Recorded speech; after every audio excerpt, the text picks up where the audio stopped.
বাংলাদেশের বাইরে পৃথিবীর বিভিন্ন প্রান্তে যেখান থেকে চ্যানেলে দেখছেন আপনাদের সকলকে সাদর আমন্ত্রণ তৃতীয় মাত্রা দেখবার জন্য। তো দর্শক, অবরোধ এবং হরতালের মধ্য দিয়ে চলছে দেশ এবং ইতিমধ্যে অসংখ্য মানুষ প্রাণ দিয়েছেন। যদিও গত কয়েকদিন ধরে উত্তাপ খানিকটা স্তিমিত, অর্থাৎ সেই অর্থে পেট্রোল বোমা দেখা যাচ্ছে না, কিন্তু ছড়িয়ে ছিটিয়ে বিভিন্ন জায়গায় ককটেলের বিস্ফোরণ এবং এর মধ্যেই এই আন্দোলনের কর্মসূচির তৎপরতা সীমাবদ্ধ রয়েছে। অন্যদিকে সরকারের দিক থেকে আইন শৃঙ্খলা রক্ষাকারী বাহিনী প্রতিদিনই যারা আন্দোলনের সঙ্গে যুক্ত আছেন, বিএনপি জামাতের নেতা কর্মীদের গ্রেফতার করছেন। কোথাও ককটেল ছোড়ার সময়, কোথাও অস্ত্রশস্ত্র সহ সরকারি ভাষ্য বা প্রশাসনের ভাষ্য সেরকমটি। প্রধানমন্ত্রী একদিন আগেই বক্তৃতায় বলেছেন যে বিএনপি এখন তাকিয়ে আছে উত্তরপাড়ার দিকে এবং বিদেশিদের দিকে, কিন্তু সংবিধান এখন আর সেই সুযোগ তাকে করে দেবে না, তারই স্বপ্ন পূরণ হবে না যেভাবে ক্ষমতা আরোহণের পথ চিন্তা করছে। সাবেক ছাত্রনেতা এবং নাগরিক ঐক্যের আহ্বায়ক মাহমুদুর রহমান মান্নার সঙ্গে বিএনপি নেতা সাদেক হোসেন খোকার টেলিফোনের কথোপকথন এবং অন্য অজ্ঞাত আরেকজনের সঙ্গে মাহমুদুর রহমান মান্নার বক্তব্য, টেলিফোন কথোপকথন প্রকাশিত হয়েছে এবং সেটি নিয়েও রাজনৈতিক অঙ্গনে তোড়পাড় চলছে এবং সেই সঙ্গে ঢাকা বিশ্ববিদ্যালয় এলাকায়ও এটির প্রতিক্রিয়া বেশ নেতিবাচক। মূলত এই হচ্ছে দেশের অবস্থা সর্বশেষ, এবং এই পরিস্থিতি নিয়ে আলোচনা করবার জন্য আমার আজকে যারা অতিথি চলুন তাদের সঙ্গে পরিচিত হই। আমার বাসা আছেন বাংলাদেশ আওয়ামী লীগ দলীয় সংসদ সদস্য এবং যিনি একটি সংসদীয় স্থায়ী কমিটির সভাপতির দায়িত্ব পালন করেছেন বিগত সরকারের আমলে, বিগত মানে যে সরকারের ধারাবাহিকতা এখন চলছে সেই সরকারের, মোহাম্মদ ইসরাফিল আলম। আমার ডানে রয়েছেন বিএনপি নেতৃত্বাধীন 20 দলীয় জোটের অন্যতম শরিক দল বাংলাদেশ কল্যাণ পার্টির চেয়ারম্যান অবসরপ্রাপ্ত মেজর জেনারেল সৈয়দ মোহাম্মদ ইব্রাহিম বীর প্রতীক। স্বাগত আপনাদের দুজনকে স্টুডিওতে। মিস্টার ইসরাফিল আলম, এই যে ষড়যন্ত্রের কথা বলা হচ্ছে বা উত্তরপাড়ার দিকে বা ক্যান্টনমেন্টের দিকে তাকিয়ে থাকার কথা বলা হচ্ছে, বিদেশিদের দিকে কথা বলা হচ্ছে, প্রধানমন্ত্রী নিজেও উল্লেখ করেছেন, কেন এরকম? এটা কি কোনো বাস্তবে এরকম ষড়যন্ত্র চলছে? জিল্লু ভাই, আসলে মাননীয় প্রধানমন্ত্রী যে কথা বলেছেন, এই আলোচনাগুলো কিন্তু আমাদের রাজনীতিতে বিভিন্ন দলের রাজনীতি নিয়ে যারা ভাবেন বিভিন্ন শ্রেণী পেশার মানুষের মধ্যে যে হয় না তা না। উনি যে কথাটি বলেছেন আমার মনে হয় সাধারণ মানুষের মধ্যে যে আলোচনা, উৎকণ্ঠা, উদ্বেগ, সেটা উপলব্ধি করে উনি এটার পরিণতি সম্পর্কে জাতিকে উনি একটা বার্তা দেওয়ার চেষ্টা করেছেন ওনার অবস্থান থেকে, যে এই ধরনের ঘটনা ঘটার কোনো সম্ভাবনা নাই বা ঘটলে তার পরিণতি কি হবে সেটা উনি জাতিকে এবং সংশ্লিষ্ট সবাইকে স্মরণ করে দিয়েছেন। এটা আমি মনে করি যে দেশের প্রধানমন্ত্রী হিসাবে, সরকার প্রধান হিসাবে উনি ওনার দায়িত্ব এবং কর্তব্যবোধ থেকে করেছেন। কিন্তু প্রশ্ন হচ্ছে আলোচনাগুলো আসার তো আর কোনো সুযোগ নাই, কারণ বাংলাদেশে গণতন্ত্র আছে। গণতন্ত্রের প্রশ্নে অনেকের মধ্যে মতভেদ থাকবে, অনেকের মধ্যে দ্বিমত থাকবে, এবং কিন্তু গণতন্ত্র তো সবার মনের মতো করে চলবে না, গণতন্ত্র তার নিজস্ব গতিতে চলবে। আমাদের দেশে বর্তমানে যে রাজনৈতিক অবস্থাটা সৃষ্টি হয়েছে, উদ্ভব হয়েছে, এখানে আমার একেবারেই সুস্পষ্ট কথা যে গণতন্ত্র বা রাজনীতির নীতি নৈতিকতা নিয়ে এবং এটার সতীত্বায়ন নিয়ে, ভালো মন্দ নিয়ে কথা বলার মতো অবস্থা এখন আর নেই। এখন একটি বিষয় আমাদের করণীয়, একটি বিষয় আমাদের সকলের চিন্তা ভাবনা এবং দৃষ্টিভঙ্গি একত্রিত করা দরকার, যে বাংলাদেশে রাজনৈতিক আন্দোলনের নামে যেটা হচ্ছে এটা বন্ধ হওয়া উচিত। এটা কোন অবস্থায় তার এক সেকেন্ড, এক মুহূর্ত আর এটা কন্টিনিউ করা উচিত না। এটা আমি শুধু আমার নিজের কথা না, নিজের জন্য বলছি না, সবার জন্যই বলছি। কারণ গণতন্ত্র যদি না থাকে, রাজনীতির মূল সূত্র যদি না থাকে, রাজনীতির আদর্শ এবং নৈতিকতার মূল জায়গাটা যদি আপনি ধ্বংস করে দেন, মূল উপাদানটা যদি ধ্বংস করে দেন, তাহলে আপনি রাজনীতি ভালো হচ্ছে না খারাপ হচ্ছে, রাজনীতি নীতির মধ্যে আছে, ভুল মধ্যে আছে না সঠিকতার মধ্যে আছে, এটা নিয়ে ভাবার সুযোগ কোথায়? রাজনীতির মূল নিয়ামক শক্তি তো হচ্ছে মানুষ, মানুষের কল্যাণ নিয়ে, মানুষের জীবন মানের উন্নয়ন নিয়েই রাজনীতি শুরু হয় এবং রাজনীতির শেষটাও হয় মানুষের উন্নতর জীবন বিধান কিভাবে করা যাবে সেই ভাবনার ভিতর দিয়ে। কিন্তু দেখেন এখন রাজনীতির মধ্যে যেটা হচ্ছে, আন্দোলন যেটা করা হচ্ছে, এখানে যে সন্ত্রাস সহিংসতা যেভাবে জায়গা করে নিয়েছে, এটাকে সন্ত্রাসী এবং দস্যুবৃত্তি এটাকে আপনি নরহত্যা, এগুলোকে আপনি জনগণকে, জাতিকে, রাষ্ট্রকে ধ্বংস করার কার্যক্রম ছাড়া আর কিছু বলতে পারবেন না, বলার মতো কোনো সুযোগ নেই। সেই জন্য আমার বক্তব্য হলো যে আমাদেরকে পজিটিভ চিন্তা নিয়ে রাজনীতিটাকে ফিরে আনতে হবে, রাজনীতিকে রাজনীতির জায়গাতে আনতে হবে, রাজনীতির জায়গাতে। আলম বলছেন যে বাংলাদেশে গণতন্ত্র আছে, গণতন্ত্র কিরকম ভাবে আছে, কে কিভাবে দেখবেন সেটি নিয়ে মত পার্থক্য, মত ভিন্নতা থাকতে পারে। আরেকটি হচ্ছে যে আন্দোলন এখন আপনারা করছেন সেটি এখনই বন্ধ হওয়া উচিত। জিল্লুর ভাই, আপনাকে অনেক ধন্যবাদ, আপনি দাওয়াত দিয়েছেন এবং জনাব ইসরাফিল আলম ভাই আমার সামনে বসে আছেন। আমরা দুজনে মিলে আশা করি আমরা একটা গঠনমূলক অবদান আগামী 40-45 মিনিট যত আছে চেষ্টা করব। আমি ওনার সঙ্গে কণ্ঠ মিলিয়ে এবং লক্ষ মানুষের সঙ্গে কণ্ঠ মিলিয়ে বলতে চাই যে সহিংসতা গণতন্ত্রের কোন উপাদান নয়, সুশাসনের উপাদান নয়। এবং আমি ভদ্র পরিবেশে কোনো ব্যক্তিকে আজ পর্যন্ত পাইনি যে বলছে বা বলছে যে এটা উপাদান। সবাই বলছে না। তো এই টক শোতেও গত 1-1.5 মাস যাবৎ বা প্রায় 2 মাস যাবৎ 50 দিন প্রায় 50 দিন যাবৎ যত প্রকারের আলোচনা হয়েছে সকলেই আহ্বান জানাচ্ছেন যেটা বন্ধ হওয়া প্রয়োজন। আমরাও আহ্বান জানাচ্ছি বন্ধ হওয়া প্রয়োজন। কিন্তু এই আহ্বানটা কার্যকরী করার জন্য সবচেয়ে বড় শক্তি হচ্ছে গণপ্রজাতন্ত্রী বাংলাদেশ সরকার, যার হাতে আইন প্রয়োগকারী সংস্থাগুলো আছে, আইন আছে, গোয়েন্দা সংস্থা আছে, পর্যবেক্ষণ আছে, সবকিছু আছে। সেজন্য আমি জনাব ইসরাফিল আলম সাহেবের সঙ্গে কণ্ঠ মিলায় বলতে চাই যে আসুন সকলে মিলে এটাকে বন্ধ করি। তবে সমাজে হাতের 5 আঙ্গুল যেমন একরকম না, সকলেই একই দৃষ্টিভঙ্গিতে এটার মূল্যায়ন করবে না।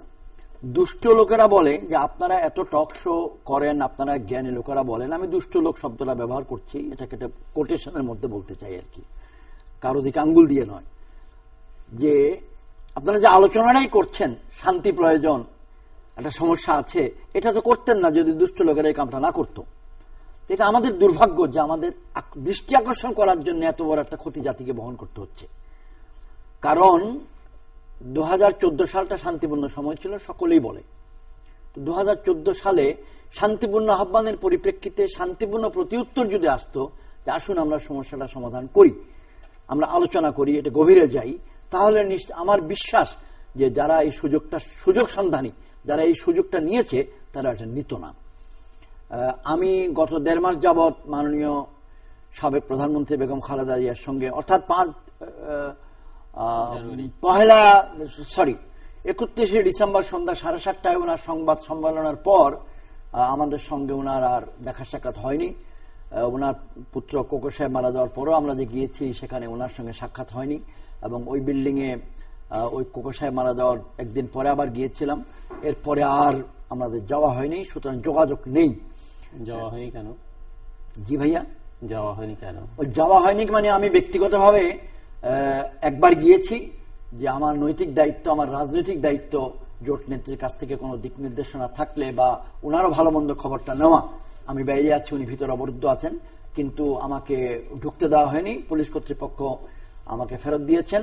তবে ইট মাস্ট বি রেকর্ডেড, তারা সৌজন্যের সঙ্গে ভদ্রভাবেই আমাকে সম্মান জানিয়ে ফেরত দিয়েছেন এবং বলেছেন যে স্যার আপনাকে অনুমতি দেওয়া যাবে না, আপনি মেহেরবানি করে ফেরত যান। তো তরুণ পুলিশ অফিসার ছিলেন, ওনারা আমাকে এটা বুঝিয়েছেন।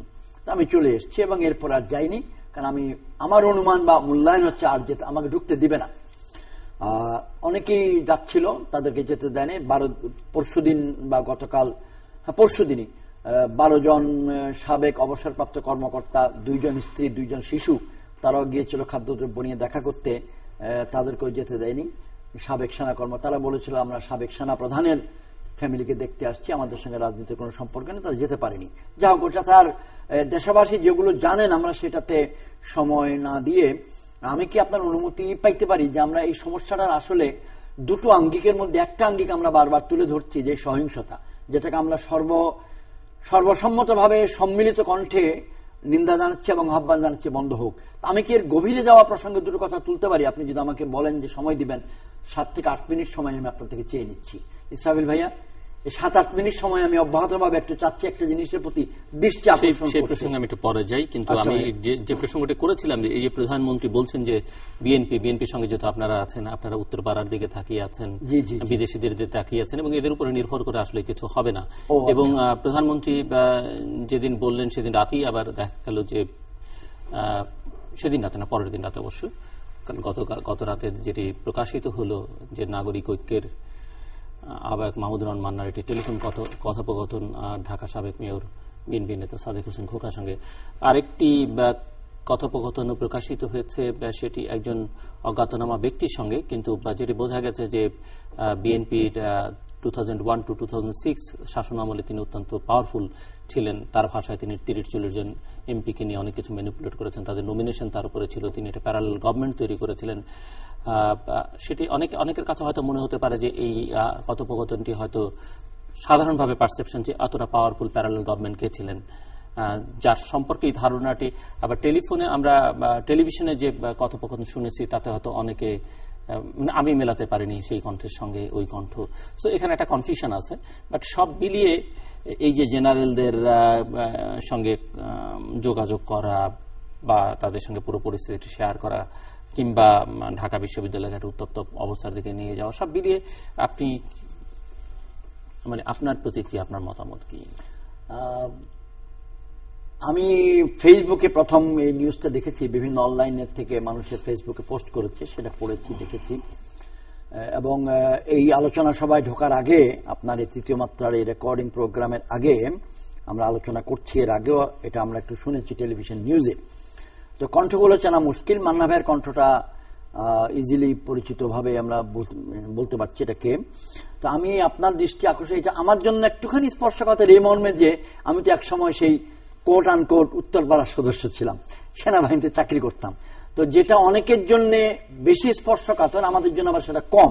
কারণ আমি অবসর জীবনে সিএমএইচে প্রায় যাই, এবং সিএমএইচে গেলে আপনি হাজার রকম লোকের সঙ্গে দেখা হবে, কিন্তু সজ্ঞানে সুস্থ মস্তিষ্কে আমি গত 18 বছরে কোন চাকুরিরত সৈনিক বা অফিসারের সঙ্গে রাজনৈতিক আলাপ করি নাই। আর রাজনীতিতে করিও মাত্র 7 বছর। কারণ আমি নিজে বিবেচনা করি যে আমি যখন চাকরি করতাম তখন যদি আমার সঙ্গে কেউ রাজনৈতিক আলাপ করতে চাইতো, আমার জন্য সেটা বিব্রতকর হতো।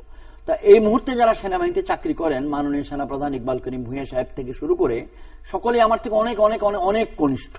তো আমি তাদের থেকে জ্যেষ্ঠ হয়ে, বড় ভাইয়ের মতো হয়ে তাদের জন্য বিব্রত করা, এমন কোনো আলাপ করা উচিত না। এটা হচ্ছে আমার বক্তব্য। আর 2 নম্বর হচ্ছে 1967 সালে 67 বা 68-এ যখন আমি ক্যাডেট কলেজ ফৌজদারহাট থেকে বের হই, সেই সময় পুরা বাংলাদেশে সেনাবাহিনীর পতাকাওয়ালা গাড়ি চলতো মাত্র 3টা। আর এখন ঢাকা মহানগরীতে পতাকাওয়ালা গাড়ি চলতো, আর্মির পতাকা 3টা। আর এখন ঢাকা মহানগরীতে আর্মির পতাকাওয়ালা গাড়ি চলে প্রায় 100টি। জনসংখ্যা বেড়েছে দ্বিগুণ, কিন্তু পতাকা বেড়েছে অনেক গুণ, অর্থাৎ সম্প্রসারিত হয়েছে, উচ্চপদের অফিসারের সংখ্যা বেড়েছে, সামাজিকভাবে মেলামেশা বেড়েছে। তো অফিসার, কোন একজন সিনিয়র অফিসারের সঙ্গে কেউ কথা বলতেই পারেন, কিন্তু যতটুকু আমি ওই ফেসবুকে জিনিসটা দেখে বুঝলাম সেটা হলো যে কথা বলতে চেয়েছেন কিন্তু অ্যাকচুয়ালি বলেন নাই। আর বলতে হইলে এরকম ভাবে ফেসবুকে টেলিফোনের মাধ্যমে এত প্রক্রিয়া করে তার কেউ বলবে না। দেখা সাক্ষাৎ কত জায়গাতে একজনের সঙ্গে হয়ে যেতে পারে। তো আমার সাজেশন এতটুকুই যে সেনাবাহিনীর জ্যেষ্ঠ কর্মকর্তাদের সঙ্গে রাজনীতিবিদগণ রাজনীতি নিয়ে কথা না বলাটাই ভালো। তবে টেপ প্রকাশ করা নিয়ে আমার একটু বিনীত নিবেদন রয়ে গেছে। 1996 সালে একটি বিতর্কিত পরিস্থিতিতে আমি নিজে চাকরিচ্যুত হয়েছিলাম, আমি অবসর পেয়েছিলাম বাধ্যতামূলকভাবে। জেনারেল নাসিম সাহেব তখন সেনাপ্রধান ছিলেন, তখন রাষ্ট্রপতি বিশ্বাস সাহেবের সঙ্গে গন্ডগোল লেগেছিল। সেই সময়ও আমরা দেখেছি বিভিন্ন টেপ বা রেকর্ডকৃত কথোপকথন বিভিন্ন ব্যক্তির মধ্যে, বিশেষ করে জেনারেল নাসিম এবং আওয়ামী লীগ দলীয় সাবেক সংসদ সদস্য এবং জনাব প্রতিমন্ত্রী জনাব ক্যাপ্টেন তাজ এবং অমুক অমুকের মধ্যে উনার সঙ্গে যে আলাপগুলো হচ্ছে, এটা সব বাজারে এসেছিল, বিভিন্ন পত্রিকায় হুবহু টাইপ হয়েছে। আর 1/11-এর সময় আবার গোয়েন্দা বাহিনী ধরে নিয়ে গেছিল জ্যেষ্ঠ নেতাদেরকে, এবং সম্মানিত অতি জ্যেষ্ঠ আওয়ামী লীগ নেতা জনাব সম্মানিত শেখ সেলিম সাহেবের কণ্ঠ, অমুকের কণ্ঠ, জলিল সাহেবের কণ্ঠ, বিএনপির মান্নান ভূঁইয়া সাহেবদের কণ্ঠ, এই রেকর্ডগুলো বাজারে এসছে এবং এটা মানুষ কিন্তু ইউটিউবে এখন পর্যন্ত টিপলে পাওয়া যাবে। আর আজকে বা কালকে আবার দেখলাম মান্না ভাই এবং জনাব খোকা এবং মান্না ভাই এবং অজ্ঞাতনামা একজন ব্যক্তির মধ্যে কথাবার্তা চলছে। তো আমার সাজেশন হলো পত্রিকা বা অনলাইন পত্রিকার হেডলাইনটা মেহরবানি করে খেয়াল করুন, ফাঁস হওয়া গোপন কথোপকথন। ফাঁস কি অটোমেটিক হয়? একটা বাচ্চা তো অটোমেটিক প্রসব আনে, কেউ ফাঁস করে, তার মানে ফাঁস করে দেওয়া কথোপকথন, এরকম তো কেউ বলছে না। তো ফাঁস যারা করে দিচ্ছেন তাদের নিকট আমার আবেদন, যারা গোয়েন্দা ওনাদের নিকট আবেদন, ওনারা ওনাদের কাজ করছেন, ধন্যবাদ, আপনাদেরকে করতেই হবে, মনিটরিং তো আপনারা করবেন, অবশ্যই করবেন, সকল নাগরিক সহযোগিতা করবে যাতে করে কোনো প্রকারের অশান্তিমূলক, যাকে বলে অসাংবিধানিক কর্মকাণ্ড দেশে না হয়। কিন্তু সেটা ফাঁস করবেন কি করবেন না, এটা একটা ভীষণ বিবেচনার বিষয়। এই কথোপকথনগুলো জানার কথা কিন্তু মাননীয় প্রধানমন্ত্রীর, প্রতিরক্ষা মন্ত্রণালয়ের জ্যেষ্ঠ কর্মকর্তা ওনাদের যারা আইন শৃঙ্খলার সঙ্গে জড়িত, এটা বাজারে আসাটা এটাই একটি প্রশ্নের আবার উত্তর দেয় যে এটা পত্রিকায় ওলারা কার থেকে পেলেন, কেমনে পেলেন। কিন্তু না 1996-তে উত্তর কোন কর্তৃপক্ষ দিয়েছে, না 111-এর সময় কেউ দিয়েছে, না আজকে কেউ দিবে। মানে জনগণের যে প্রাইভেসি বা নাগরিকদের প্রাইভেসির আসপেক্ট থেকে আপনি বলছেন যে না, প্রাইভেসির আসপেক্ট একটা আছে। যারা গোয়েন্দা সংস্থাগুলো, যারা আবার রাষ্ট্রীয় সংস্থা, গোয়েন্দা না রাষ্ট্রীয় সংস্থা যারা এটা মনিটরিং করেন, ওনারা সবগুলোই করছেন। যে কোনো ব্যক্তি আপনার আপত্তিটা কোথায়? ফাঁস করায় আমার আপত্তিটা হলো যে এই তথ্যগুলো রাষ্ট্রের সামনে আপনি বেনামি ভাবে দিচ্ছেন, এটা যদি আপনি মান্না সাহেবের বিরুদ্ধে একটা কেস করতেন, মামলা হতো, সেখানে সাক্ষী হিসাবে নিতেন, তাহলে বলতেন রাষ্ট্রপক্ষ সাক্ষী দিচ্ছে, কন্ট্রোলার শোনান। এখন তো আপনি তাকে আগেই অভিযুক্ত বানায় ফেললেন, মিডিয়া ট্রায়ালের মাধ্যমে জনমত সৃষ্টি করে দিলেন তার বিরুদ্ধে, বা অমুকের বিরুদ্ধে বা অমুকের বিরুদ্ধে। এটা যারা করেছেন ওনাদের অধিকার আছে, এটা ওনাদের দায়িত্ব, শোনার দায়িত্ব কার? যারা দায়িত্বে আছেন তাদের। এটা জনগণকে শোনাবেন কিনা, এটা একটা প্রাইভেসি, এবং আরেকটা হচ্ছে রাজনীতির অঙ্গনে এটা কি আরো অধিকতর অস্থিতিশীলতা সৃষ্টি করে কিনা, সব দিক বিবেচনা করে আমার আবেদন হচ্ছে যেটা বিবেচনার দাবি রাখে, কারণ এটা অটোমেটিক ফাঁস হয় না। আপনি জাস্ট এক লাইনে আমাকে বলেন যে আপনারা কি উত্তরপাড়ার দিকে তাকিয়ে আছেন, কিংবা বিদেশিদের উপর নির্ভর করছেন? এই আন্দোলনে তো এখন নাশকতা সহিংসতা ছাড়া আর কোন অ্যাক্টিভিটিস দেখা যাচ্ছে না, এবং নাশকতা সহিংসতাও সাধারণ মানুষের জীবন নিচ্ছে, এর বাইরে কিছু হচ্ছে না। এরকম যদি কেউ বলে, দুটো কষ্ট আপনি তুলেছেন, উত্তরপাড়া বা সাধারণ মানুষের জীবন, সেটা প্রধানমন্ত্রী বলেছেন। মাননীয় প্রধানমন্ত্রী বলতেই পারেন, মাননীয় প্রধানমন্ত্রী সর্বজন জ্যেষ্ঠ শ্রদ্ধেয় রাজনীতিবিদ, বা কেউ শ্রদ্ধেয় বটেই, ওনাকে মানি বা না মানি সেটা অন্য কথা, আমি মানি যেহেতু তিনি প্রধানমন্ত্রী। কিন্তু যেটা বলতে চাচ্ছি যে উত্তরপাড়ার দিকে তাকিয়ে থাকাটা, এককালে উত্তরপাড়ায় ছিলাম তো 96-এর বলির পাঠাতো, তো সেই জন্য উত্তরপাড়াদেরকে আমরা অবমূল্যায়ন কেন করব? 35, 37, 40 বছর চাকরি, 25, 26 বছর চাকরি, 20, 18, 20 বছর চাকরি যারা দায়িত্বে আছেন বিভিন্ন স্তরে, ওনাদেরকে কেন আমরা অবমূল্যায়ন করব? আর উত্তরপাড়ার তো আরো অনেক কাজ আছে আপনার রাজনৈতিক দলকে কিছু করা ছাড়া। সংবিধান স্পষ্টভাবে বলে দিয়েছে ওনারা কি করবেন না করবেন। আমি মাননীয় প্রধানমন্ত্রীর সঙ্গে বা যে কোনো বিশ্লেষকের সঙ্গে দ্বিমত পোষণ করতে পারি যে সংবিধানের আওতায় কোন কোন কাজটা করা যাইতে পারে বা পারে না, কিন্তু বলপূর্বক সংবিধানের বাইরে গিয়ে সরকার উৎখাত করার চিন্তা অন্তত 20 দলীয় জোটের মধ্যে কেউ করছে না আমার জানা মতে। আর আমার যেহেতু অ্যাডভান্টেজ বলেন ডিসঅ্যাডভান্টেজ বলেন, 28 বছর সেনাবাহিনীর চাকরি, একটা দুর্ঘটনার মাধ্যমে চাকরি হারানো, 10টি বছর আমি নাগরিক সমাজে সক্রিয় ছিলাম, ঘোরাঘুরি করেছি, মেলামেশা করেছি, অবদান রাখতে চেষ্টা করেছি, আর 7 বছর রাজনীতি করি। এই ত্রিমাত্রিক অভিজ্ঞতার আলোকে আমি বলতে চাই আমাদেরকে স্বচ্ছ রাস্তা খুঁজতে হবে, স্বচ্ছ পন্থায় আগাইতে হবে, স্বচ্ছ বাক্য, স্বচ্ছ চিন্তা। উত্তরপাড়ার দিকে অন্তত আমরা তাকায় নাই, আর মাননীয় প্রধানমন্ত্রী এটার ইঙ্গিত দিয়ে যদি বলে থাকেন যে কেউ তাকায় আছে, উনি এটা স্পষ্ট করে দেবেন, আমরা কেন বলতে যাব? ধন্যবাদ। আমি শেষে যে কথা বলেছেন ওখান থেকে শুরু করি। মাননীয় প্রধানমন্ত্রীর কথাটা যে একেবারে অমূলক না তার প্রমাণ হচ্ছে আমার ব্যক্তিগতভাবে খুব শ্রদ্ধেয় নেতা মান্না ভাইয়ের হলো এই কথোপকথন। এখন আপনারা জানেন ডিজিটাল যুগে আমরা ডিজিটাল যুগে আমি একটা কথা এর আগেও বলার চেষ্টা করেছি যে আমরা টেলিফোনে যে যত কথাই বলি না কেন, যত কথা বলার সুযোগই আমাদের সৃষ্টি হোক না কেন, সবাইকে একটু সতর্ক থাকতে হবে। কারণ ডিজিটাল এটা একটা মেকানাইজ সিস্টেম, এটা তো ঈশ্বরের কোনো নিয়ন্ত্রিত বিষয় না, এটা মানুষের নিয়ন্ত্রিত বিষয়। অর্থাৎ মানুষ এটা সৃষ্টি করেছে, এর উপর পূর্ণ কর্তৃত্ব নিয়ন্ত্রণ মানুষের আছে। আমি যে কথাই বলি না কেন, যে আলোচনাই করি না কেন, সেটা অবশ্যই প্রচলিত আইন, আমাদের ইতিহাস, ঐতিহ্য, সংস্কৃতি, সামাজিকতার মধ্যে যেন থাকে। এর বাইরে কথা বললে তো সেটা অবশ্যই রাষ্ট্র যারা চালায়। একটু ধারণা অনেকেরই ছিল যে ভাইবারে নেটে কথা বললে হয়তো সেগুলো রেকর্ড করা যায় না। যদিও আমি জানি যে ইতিমধ্যে সেই প্রযুক্তি হয়তো গোয়েন্দা সংস্থাগুলোর কাছে আছে, তারা করতে পারেন, এবং সেটির প্রমাণ তো মাহমুদুর রহমান মান্না, সাদেক হোসেন খোকার কথোপকথন বা অজ্ঞাতনামা ব্যক্তির সঙ্গে মান্নার কথোপকথন। আজকে জিল্লুর ভাইয়ের এই তৃতীয় মাত্রা থেকে দেশ এবং জাতি অনেক শিক্ষা পেয়েছে। তো আজকে যদি আবার কেউ একটু গ্রন্থন করে শিক্ষা গ্রহণ করেন, শুধু ভাইবার না, আইসিটির আশীর্বাদে আমি তো সেটি বললাম, যার যে মাধ্যমেই কথা হোক না কেন বা যাই হোক না, এটা আপনার লেনদেন হোক না কেন, যোগাযোগ হোক না কেন, সবকিছুই কিন্তু কোনো একটা জায়গাতে কোনো না কোনো ভাবে এটা সংরক্ষিত হয়। তো এখন মান্না ভাই যদি জানতেন, উনি খুব বুদ্ধিমান মানুষ, ছাত্র জীবন থেকে দেখেছি, উনি একসময় স্কপের আন্দোলনের সাথে সম্পৃক্ত হয়েছেন, তখনও দেখেছি, জাতীয় রাজনীতিতেও দেখেছি, আমাদের দলের কেন্দ্রীয় খুব গুরুত্বপূর্ণ নেতৃত্বে ছিলেন, তখনও দেখেছি সাংগঠনিক সম্পাদক, হ্যাঁ সাংগঠনিক সম্পাদক ছিলেন। কিন্তু এত অসতর্ক মানুষ ওনাকে আমার মনে হয়নি। কিন্তু উনি যে কথাগুলো বলেছেন, যেটা উনি তো ফেসবুকে বিবৃতি দিয়ে বলেছেন যে ভালো করে পড়াবার শোনার জন্য যে এখানে এমন কোন উস্কানিমূলক কথা উনি বলেননি বা এমন কিছু করেননি যেটি নিয়ে এত কথা হতে পারে। না, উনি যে কথা বলেছেন, আপনি দেখছেন, আমি 23 পৃষ্ঠার একটা কথোপকথন আমি ডাউনলোড করেছি। উনি যা কথা বলেছেন হবু, এবং আমি বারবার শুনে মিলানোর চেষ্টা করেছি। অনুবাদ যেটা হয়েছে যথাযথভাবে হয়েছে, অনুবাদে কোন রকম কোন ডেভিয়েশন নাই।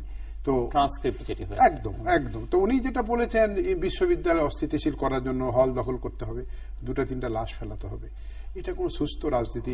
লাশ ফেলতে হবে বলেছেন না, বলেছেন যে এরকম করতে গিয়ে যদি 2-3 জনের মূল কথা হলো যে উনি বলেছেন বিশ্ববিদ্যালয়কে টার্গেট করতে হবে, অস্থিতিশীল করার জন্য বড় ঘটনা ঘটাতে হবে, তাছাড়া হবে না। আর একটা বিষয়, সেনাবাহিনীর ঊর্ধ্বতন কর্মকর্তাদের সাথে বৈঠকের বা যোগাযোগের যে বিষয়টা, উনার সাথে আলোচনা হয়েছে, উনি সেই আলোচনার সাথে ডিসএগ্রি করেননি, আলোচনাটা অব্যাহত রাখার জন্য আগ্রহ প্রকাশ করেছেন। না, উনি বলছে কথা বলতে চাইলে আমি বলবো, ইয়েস।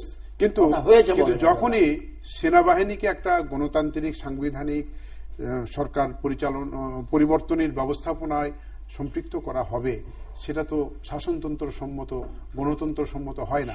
গণতন্ত্রের একজন নেতা হিসাবে, রাজনীতির একটা নেতা হিসাবে যিনি কথা বলেছেন, তাকে আমরা জানি না, যেই বলুক, ওনার বলা উচিত ছিল যে নো, আমি রাজনীতি করি, গণতন্ত্রের একজন নেতা, আমি সেনাবাহিনীর সাথে ব্যাপারে কথা বলতে রাজি না। সেনাবাহিনী is not part of politics, not part of democracy. তারা দেশের স্বাধীনতা সার্বভৌমত্ব রক্ষা করার জন্য, আমাদের টেরিটোরিয়াল, আমাদের অথরিটি ঠিক রাখার জন্য তারা কাজ করবে। মানে আরেকটি কথা বলেছেন যে প্রধানমন্ত্রীর ব্যক্তিগতভাবে ওনার প্রতি অ্যালার্জি আছে, এবং প্রধানমন্ত্রী হয়তো মনে করেন যে তিনি এবং আরো 2-1 মিলে তারাই আসলে দেশের এই অস্থিতিশীল পরিস্থিতিটা তৈরি করছেন, বা যা কিছু হচ্ছে তারাই করছেন। এটা উনি কিভাবে জেনেছেন আমি জানি না, এবং মাননীয় প্রধানমন্ত্রী ব্যক্তিগতভাবে মাহমুদুর রহমান মান্না ভাইয়ের উপর এত কেন অ্যালার্জি হবেন, সেটাও আমার জানার মধ্যে নাই। তবে উনি যে এই ধরনের কার্যক্রমের সাথে জড়িত, যদি মাননীয় প্রধানমন্ত্রী ক্ষিপ্ত হন বা অনুক্ষুণ্ণ হন, তাহলে হওয়ার যথেষ্ট কারণও আছে, যুক্তিসঙ্গত কারণও আছে। উনি সব রাজনৈতিক নেতা, আমাদের মতো ছোটখাটো রাজনৈতিক নেতা আর মান্না ভাইয়ের নেতৃত্বের মধ্যে পার্থক্য আছে। আমরা ভুল করে বা আবেগ তাড়িত হয়ে অনেক কিছু করতে পারি, কিন্তু ওনার পক্ষে তো এটা সাজে না। মাহমুদুর রহমান মান্না যদি বাংলাদেশের মন্ত্রীও না হয়, তবুও মাহমুদুর রহমান মান্নাই। ওনার কাছে থেকে তো আমরা সবকিছু আশা করতে পারি না, বিশেষ করে রাজনীতি এবং আন্দোলন সংগ্রামের প্রেক্ষাপটে। তো উনি যে কথাগুলো বলেছেন, আমি সুস্পষ্টভাবে বলবো, তার প্রতি সম্পূর্ণ শ্রদ্ধা রেখেই, যে আমাদের দেশের প্রচলিত আইন বলেন, গণতান্ত্রিক প্রক্রিয়া বলেন, রাজনৈতিক ইতিহাস ঐতিহ্য বলেন, এই সবের মধ্যে ওনার কথাটা কিন্তু খাপ খায় না, এই কথাটা কিন্তু সামঞ্জস্যপূর্ণ নয়। ওনার কথাগুলো কখনো কখনো আমার মনে হয়েছে যে এটা একটা রাষ্ট্রদ্রোহিতার পর্যায়ে চলে গেছে। শুধু সরকার বিরোধিতার বিষয় না, রাষ্ট্রের স্বার্থের বিরুদ্ধে, জনস্বার্থের বিরুদ্ধে এবং সুষ্ঠু গণতান্ত্রিক ধারার বিরুদ্ধে ওনার এই বক্তব্য, কথোপকথনগুলো চলে গেছে। এগুলো আইন এবং সরকার কিভাবে নেবে আমি জানি না, তো সরকার ইচ্ছা করলে সেগুলোকে কগনিজেন্সে নিয়ে তার বিরুদ্ধে কিন্তু ব্যবস্থা নিতে পারে। যেমন বিশ্ববিদ্যালয়ের শিক্ষক বলেছে, এখন বিশ্ববিদ্যালয়ে একটা দুর্ঘটনা ঘটলে বলে যে মান্না সাহেবের ওই কথার কারণেই বোধহয় এটা হয়েছে, তার সম্পৃক্ততা আছে। আবার যদি আল্লাহ না করে কোনো কারণে বড় ধরনের কোনো বিপর্যয় হলে মানুষ কিন্তু অবশ্যই দৃঢ়ভাবে বিশ্বাস করবে যে মান্না সাহেবের এই জায়গাতে সম্পৃক্ততা আছে। তা আমরা দেশে যাই হোক, আমি আগেই বলেছি, রাজনীতিটাকে রক্ষা করতে হবে। রাজনীতিটাকে ধ্বংস করে আপনি গণতন্ত্র আনতে পারবেন না, রাজনীতি তো নষ্ট করে দেওয়া হচ্ছে। আপনি দেখেন, আমি জানি না এই কথাটা কে কিভাবে নিবে, আমাদের দেশের যে আন্দোলনটা হচ্ছে, এটা শুধু বিএনপির নেতাকর্মীদেরকে কিন্তু ঝুঁকির মধ্যে, বিপর্যয়ের মধ্যে ঠেলে দেওয়া হয়নি। আপনি দেখেন সারা দেশে বিএনপির নেতারাও ক্ষতিগ্রস্ত হচ্ছে না, এর সাথে কিন্তু দেশের মানুষও ক্ষতিগ্রস্ত হচ্ছে, দেশের অর্থনীতি, দেশের রাজনীতি সবকিছু কিন্তু ক্ষতিগ্রস্ত হচ্ছে। আবার দেখেন এই যে এখানে এসে জামাত শিবিরের কথা বলছেন, 71 সালে যুদ্ধ হয়েছে, 75 সালে যারা জন্মগ্রহণ করেছে যে সমস্ত জামাত শিবিরের নেতারা, তারা 71-এর গণহত্যা যুদ্ধ অপরাধের দায়িত্ব কেন নেবে? নেওয়ার কি কোনো কারণ আছে? এদেরকে বিভ্রান্ত করে দেখেন ঘুরে ফিরে এইসব আন্দোলনের মধ্যে জড়িয়ে দিয়ে এরা বাংলাদেশের রাজনৈতিক ভবিষ্যৎটাকে কিন্তু অনিশ্চয়তার মধ্যে, বিপর্যয়ের মধ্যে, অবক্ষয়ের মধ্যে নিয়ে যাচ্ছে। দায়িত্বটা নেবে বললেন আবার একটু। আমি বললাম যে এই যে দেখেন রাজনীতির ব্যবস্থাপনার প্রক্রিয়াটা এমন ভাবে একটা বাজে জায়গাতে নিয়ে যাওয়া হয়েছে যে 71 সালে যুদ্ধ অপরাধী দল জামাত ইসলাম, তাই না? 75 সালে যারা জন্মগ্রহণ করে ছাত্র শিবির করে, তারা তো আর 71 সালের এই দায় নেওয়ার কোনো কারণ নাই, আছে কি? কিন্তু দেখেন তাদেরকে বলা হচ্ছে রাজাকার, তাদেরকেও বলা হচ্ছে যুদ্ধ অপরাধী। কেন হচ্ছে? এই প্রক্রিয়াগত ত্রুটির কারণে, ভুলের কারণে। সেই জায়গা থেকে বের হওয়ার সুযোগ তাদেরকেও দিতে হবে এবং এই জায়গা থেকে বের হয়ে আসার প্রচেষ্টা তাদেরও থাকতে হবে। এবং রাজনীতি অনেক কষ্ট করে আমরা কিন্তু এই ইয়ের থেকে আমরা সন্ত্রাস, নাশকতা, হত্যা, খুন, ষড়যন্ত্র থেকে বের করে নিয়ে আসছি। সেটাকে আবার পুনঃপ্রতিষ্ঠিত করার যে ধারাটা শুরু করা হয়েছে আন্দোলনের নামে, এটা আপনি বলেন ভবিষ্যৎটা কি হবে? আমি তো সারা জীবন রাজনীতি করার জন্য এই পৃথিবীতে আসি না, আমাদের তো শেষ আছে জীবনে নাকি, কিন্তু রাজনীতির কন্টিনিউশনটা কি হবে? আল্লাহ রাব্বুল আলামিন কার হায়াত সেটা নিয়ে আমরা কেন ভাবছি না? ক্ষমতাই কি সব রাজনীতিতে? না না, কোনোদিনও না। দেশ যদি না থাকে, জাতি যদি না থাকে, মানুষ যদি না থাকে, আপনি কাকে নিয়ে রাজনীতি করবেন? মিস্টার জেনারেল, কোনটা নিয়ে বলবো ভাইয়া? আমি একটু আসলে ওনার বক্তব্যের প্রেক্ষিতে আপনি কিছু বলতে চাইছেন না, আপনি যেখানে ছিলেন সেখানেই থাকতে চাচ্ছেন। আমি 7-8 মিনিট আপনাদের সময় চেয়েছিলাম যে একটু ভিন্ন বিষয় আনতে চেয়েছিলাম, ভাইয়ের অনুমতি চাইছি। এতে যদি আপনার পাল্লায় দেখা যায় যে উনি 1 মিনিট না, আপনার পাল্লায় যদি দেখা যায় যে উনি 1 মিনিট কম পাচ্ছেন, উনি যেন ক্ষমা করে। আপনি 7 মিনিট পেলে উনিও, আপনি 7 মিনিট কথা বলে উনিও 7 মিনিট বলবেন। ভাই যদি কম পড়ে উনি যেন মাইনে নেয়, মাপ চাই নিলাম আগে। সম্মানিত ভাই একজন, আপনি আমার অংশের সব কথা বলেন, দেশ এবং জাতি যেন উপকৃত হয়। Sure, I will be grateful and I am ready to allow you. Thank you. আমি যেটা বলতে চাচ্ছি যে উনি যেহেতু এখন এই মুহূর্তে একজন সিটিং এমপি এবং গত টার্মে উনি একজন এমপি ছিলেন, এবং আমার আবেদনটা মাননীয় মেম্বার্স অব দি পার্লামেন্টের প্রতি এই মুহূর্তে এই আলোচনাটা যারাই শুনুন, তারা যেন দুইটি সম্মানিত সম্প্রদায়ের কাছে আলোচনার সারমর্মটা তুলে ধরেন। এই আবেদনটা, এক হচ্ছে সম্প্রদায় যারা মেম্বার্স অব দি পার্লামেন্ট, আরেক হচ্ছে যারা members of the very high judiciary. এটাই জন্য যে এই সমস্যাটার সমাধান শুরু বিচারপতি খায়রুল হক সাহেবের একটা সংক্ষিপ্ত রায় থেকে। আমি এখানে দুটো কাগজ এনেছি, এই কাগজটা যদি মেহরবানি করে আপনি ইসরাফিল আলম ভাইকে পার করে দেন, আর এটা আপনি যদি মেহরবানি করে রাখেন। Thank you so much. এটা হলো উনার সংক্ষিপ্ত রায়টা, এই বইয়ের মধ্যে আছে, আইনের পুরা রায় কোট করা আছে। সেখানে তিনি যা বলেছিলেন, তিনি বলেছিলেন অনেকটা এরকম, আমি বাংলায় বলি আমার সম্মানিত দর্শক শ্রোতা ভাইদের জন্য, যে আমি প্রধান বিচারপতি এবিএম খায়রুল হক, আমি রায়টা ঘোষণা করছি। আমাদের মতে ত্রয়োদশ সংশোধনী বাংলাদেশ সংবিধানের সঙ্গে সঙ্গতিপূর্ণ নয় এবং অতএব এটা বাতিল, এবং এটা অবশ্যই বাতিল। কিন্তু আমরা ইসরাফিল ভাই, আমরা 3টি 1000 বছরের পুরনো নীতির আশ্রয় নিতে বাধ্য হচ্ছি। 1 নম্বর নীতি, যে যাহা অবৈধ তাহা বৈধ হয়ে যায় প্রয়োজনের নিরিখে। 2য় নীতি, জনগণের নিরাপত্তাই সর্বোচ্চ আইন। 3য় নীতি, রাষ্ট্রের নিরাপত্তা সর্বোচ্চ আইন। এই 3টি নীতির আশ্রয় নিয়ে আমরা সুপারিশ করছি যে আগামী 2টি পার্লামেন্টারি নির্বাচন তত্ত্বাবধায়ক সরকার পদ্ধতির অধীনে হতে পারে, মে বি হেল্ড। কিন্তু এর জন্য পার্লামেন্ট প্রয়োজনে আইনকে সংশোধন করবেন। কতটুকু সংশোধন করবেন বা করবেন না, সংসদ চাইলে করতে পারেন, হুকুম দেন নাই, করতে পারেন। কিন্তু একটা সংশোধনী বাধ্যতামূলক ভাবে উনি অনুরোধ করেছেন, সাজেস্ট করেছেন, সেটা হলো যে প্রধান বিচারপতি বা আপিল বিভাগের কোন বিচারপতি সেখানে এই প্রক্রিয়ার সঙ্গে জড়িত থাকবেন না। এরপরে তিনি এই রায়টা দিয়ে দিয়েছেন। কিন্তু তিনি যে সুপারিশ করলেন 2বার maybe held under the same system, এই মেবিটা উনি 3টা নীতির আশ্রয় নিয়েছেন। এই নীতির আশ্রয় নিয়ে কনক্লুশনটার মাঝখানে একটা গ্যাপ আছে। উনি সংক্ষিপ্ত রায় প্রদান করার আগে, পরে সংক্ষিপ্ত রায় প্রদান করার পরে, উনি সংক্ষিপ্ত রায় প্রদান করেছেন মে মাসের 10 তারিখ 2011 সাল। মে মাসের 10 তারিখ 2011 সাল থেকে 1 বছর 4 মাস 6 দিন পর তিনি পূর্ণাঙ্গ লিখিত রায় প্রকাশ করেন। সেই লিখিত রায়ে তিনি কিন্তু উল্লেখ করেছেন একটা প্যারাগ্রাফ, পুরা 1185 নম্বর প্যারাগ্রাফ, 1186 নম্বর প্যারাগ্রাফ, যে আমি কেন এই সুপারিশটা করেছিলাম। তিনি সেখানে ব্যাখ্যা দিচ্ছেন যে আমরা যখন শুনানি করি আমাদের সামনে এমিকাস কিউরিগণ এসেছিলেন 8 জন। তিনি বললেন যে মেজরিটির সংখ্যা এমিকাস কিউরি, মেজরিটি আসলে আনঅফিশিয়ালি আমরা জানি 8 জনের মধ্যে 7 জন। তারা এই মর্মে বক্তব্য দিয়েছেন মহামান্য সুপ্রিম কোর্টের আপিল বিভাগের নিকট যে আগামী পার্লামেন্ট নির্বাচনগুলিতে যদি তত্ত্বাবধায়ক সরকার পদ্ধতি কোনো না কোনো আকৃতিতে না থাকে, তাহলে আমরা আশঙ্কা করি নির্বাচনকালে অরাজকতা এবং অশান্তি সৃষ্টি হবে। মাননীয় প্রধান বিচারপতি বললেন যে এমিকাস কিউরিগণ সিনিয়র অ্যাডভোকেট এই আদালতের, তারা অভিজ্ঞ ব্যক্তি, তারা দেশপ্রেমিক ব্যক্তি, তাদের প্রজ্ঞা আছে এবং তারা জ্ঞানী। 5টা বিশেষণ দিয়ে তিনি বললেন আমরা আপিল বিভাগের বিচারপতিগণ মাননীয় সম্মানিত এমিকাস কিউরিগণের আশঙ্কাকে অবহেলা করতে পারি না। অর্থাৎ তাদের যে আশঙ্কা কোনো না কোনো নিয়মে তত্ত্বাবধায়ক পদ্ধতি না থাকলে নির্বাচনকালে অশান্তি ও অরাজকতা সৃষ্টি হতে পারে, এই আশঙ্কাটাকে অবহেলা করতে পারি না। এর সঙ্গে তিনি যুক্ত করলেন ওই 3টি 1000 বছরের 1000 বছরের পুরনো নীতিমালায়, এটা কথার কথা 1000 বছর মানে 1001 বা 1002 না, ওকে।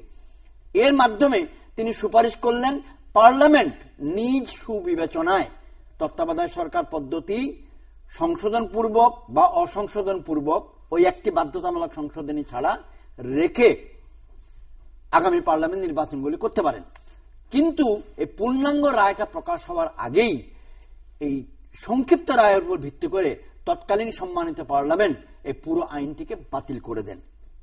আমার আবেদন বর্তমান পার্লামেন্ট সদস্যগণের নিকট, তাদের মধ্যে অনেকেই গত পার্লামেন্টের সদস্য আছেন, যে আপনারা দেশের রাষ্ট্রের 3টা অঙ্গের একটির চূড়ান্ত প্রতিকৃতি, অর্থাৎ জুডিশিয়ারি, লেজিসলেচার এবং এক্সিকিউটিভের মধ্যে আপনারা ওয়ান অফ দেম। আপনারাও বাংলাদেশের বর্তমান অবস্থায় কিন্তু বিচলিত হবেন, আছেন, এটা আমরা অবশ্যই অনুধাবন করি। দোষ কার, দোষ কোথাকার, মানুষ মাত্রই ভুল করে। আমি মনে করি এখন সময় এসছে আমাদের আত্মসমালোচনা করার, আত্মোপলব্ধি করার।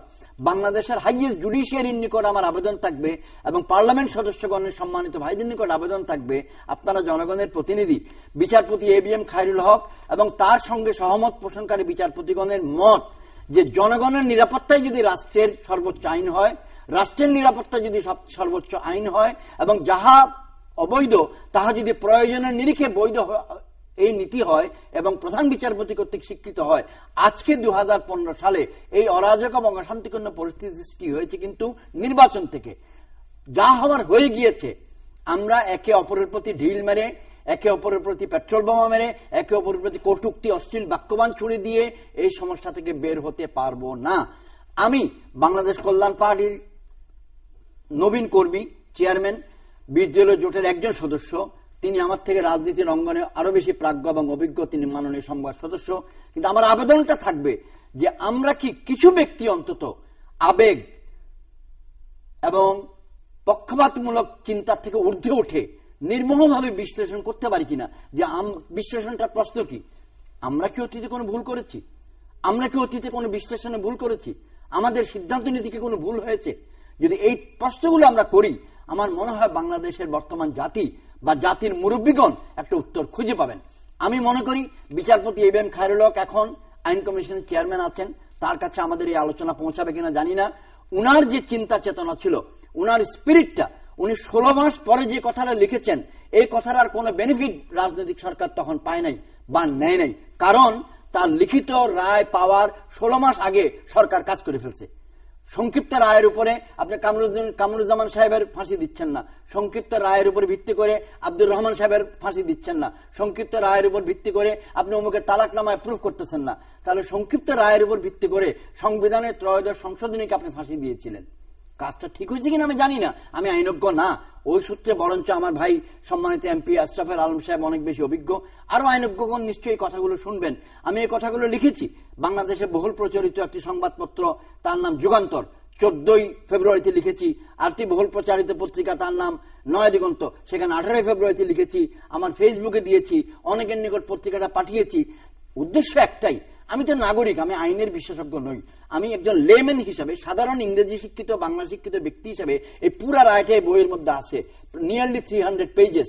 এই পুরা রায়টা আমি সৈয়দ মোহাম্মদ ইব্রাহিম কষ্ট করে পড়েছি, এটা এত প্রজ্ঞাবান লেখা, এর মধ্যে এত জ্ঞান আছে, যদি এই জাতি যদি তার বেনিফিট না পায়, তাই খায়রুল হক সাহেবকে এবং সম্মানিত বিচারপতি মহোদয়গণকে, সম্মানিত আইনজীবী মহোদয়গণকে, মেম্বার অফ পার্লামেন্টকে বলবো, আপনারা বিচারপতি এবিএম খায়রুল হকের রায়ের বেনিফিটটা তখন নেন নাই, এখনো নেওয়ার সুযোগ আছে। Please rise to the occasion, এটা হলো একটা ইংরেজি বাক্য, please rise to the occasion. 18 ফেব্রুয়ারির 18 তারিখের নয় দিগন্ত পত্রিকা ইন্টারনেটে যায় পাবেন, আর্কাইভসে যায় পাবেন, হার্ড কপি পাবেন, 14 তারিখের যুগান্তরে পাবেন। এবং এই আলোচনা তুলে ধরলাম এই মর্মে যে পার্লামেন্ট ওই আশঙ্কাটাকে আমলে নেয় নাই। কোন আশঙ্কা? যে আশঙ্কা 8 জন এমিকাস কিউরির মধ্যে 7 জন একমত, মাননীয় প্রধান বিচারপতি এবং সহমত পোষণকারী বিচারপতিগণ একমত, যে কোনো না কোনো আকারে তত্ত্বাবধায়ক সরকার পদ্ধতি না থাকলে, কোনো না কোনো আকারে, কিন্তু হুবহু আগেরটা না থাকলে নির্বাচনকালে অরাজকতা, অশান্তি সৃষ্টি হতে পারে। এবং এক্স্যাক্টলি 5ই জানুয়ারি 2014 তারিখে এটা হয়েছে। সেখানে নির্বাচনে অংশগ্রহণ না, এটাকে আমরা মুখ্য বিষয় করতে চাচ্ছি না, কারণ যেহেতু এটাই বিতর্কিত বিষয় ছিল যে আমরা কি দলীয় সরকারের অধীনে যাব কি যাব না। আমি মাননীয় দেশনেত্রীর মুখপাত্র নই, 20 দলীয় জোটের মুখপাত্র নই। আমি শুধু এটাই নিবেদন করব, 31শে ডিসেম্বর 2014 তারিখে যেই 7 দফা তিনি দিয়েছেন, প্রস্তাবনা দিয়েছিলেন সংবাদ সম্মেলনে, সেটা আলোচনার একটা সূত্রপাত ঘটাতেই পারে। কিন্তু এখানে শুধু একজন ব্যক্তি বা দুজন ব্যক্তি নয়, আমি তো আপনাদের সামনে উদারভাবে করলাম, 300 জন সম্মানিত সংসদ সদস্যের কাছে আবেদন করছি, যারা আইন বোঝেন সেই সম্মানিত ভাইদের নিকট আবেদন করছি যে আলোচনা সূত্রপাতের জন্য কোন জায়গাটায় যেতে পারি। কিন্তু এর জন্য আমাদের একটু আত্ম উপলব্ধি প্রয়োজন। সেই আত্ম উপলব্ধি হলো, আমরা কি কোনো জায়গায় ভুল করেছি? আমরা যদি জিত করে বসে থাকি, গোঁ ধরে বসে থাকি, তাহলে কিন্তু সমস্যাটা সমাধান হবে না। 20 দলীয় জোট, ধন্যবাদ, নিঃসন্দেহে নিঃশর্তভাবে কোন প্রকার বিতর্ক করা যায় এমন শব্দ না ছাড়াই বলতে চাই, সহিংসতা আমাদের সমাধানের রাস্তা দিবে না। কিন্তু সহিংসতাটা কেন এসছে? সুযোগ নিয়েছে। কিসের সুযোগ? একটা আন্দোলনের সুযোগ। এবং আন্দোলনটি কেন? যেহেতু 2014 সাল শান্তিপূর্ণ অবস্থায় থাকা অবস্থায় আমরা সমাধানের দিকে মন দেই নাই। তো আমি আবেদন করব এই বিষয়ে দেশের চিন্তাশীল ব্যক্তিগণ যেন অবশ্যই একটু মন দেন। জি ভাইয়া, thank you for your patient hearing. Thank you. আপনি বলেছেন আবেগ দিয়ে, একদম হৃদয় থেকে বলেছেন, আমিও মনোযোগ দিয়ে শোনার চেষ্টা করেছি। আমি একটা কথা বলি আপনাকে, দেখেন রাজনীতিটা সবকিছুর ঊর্ধ্বে, ধর্মের ঊর্ধ্বে, আপনার পেশার ঊর্ধ্বে, আপনার ব্যক্তিগত বিশ্বাসের ঊর্ধ্বে। রাজনীতিটাকে কিন্তু সম্পূর্ণভাবে আলাদা সম্মান এবং মর্যাদা দিয়ে, গুরুত্ব দিয়ে একটা যথাযথ জায়গাতে রাখতে, গ্রহণযোগ্য একটা জায়গাতে রাখতে হবে। আপনি কি মনে করেন এটি যথার্থ কথা বললেন আপনি? হ্যাঁ, অবশ্যই। রাজনীতি সবকিছুর ঊর্ধ্বে, সবকিছুর ঊর্ধ্বে আপনাকে রাজনীতি আপনার সবাইকে, আপনার সংবিধান বলেন, আইন বলেন, সবকিছু রাজনীতির বাই প্রোডাক্ট। রাজনীতির থেকেই কিন্তু এগুলো এসেছে। কোন আইন রাজনীতিকে তৈরি করেনি, রাজনীতি আইন তৈরি করেছে, রাজনীতি নীতি তৈরি করেছে। আজকে আপনি এখানে বসে আছেন, আপনি রাজনীতির কিন্তু রাজনীতির সৃষ্টি। আমি এখানে আছি, আমি রাজনীতির সৃষ্টি। বাংলাদেশটা রাজনীতির সৃষ্টি। আজকে যা আছে সবই কিন্তু রাজনীতির কারণেই হয়েছে।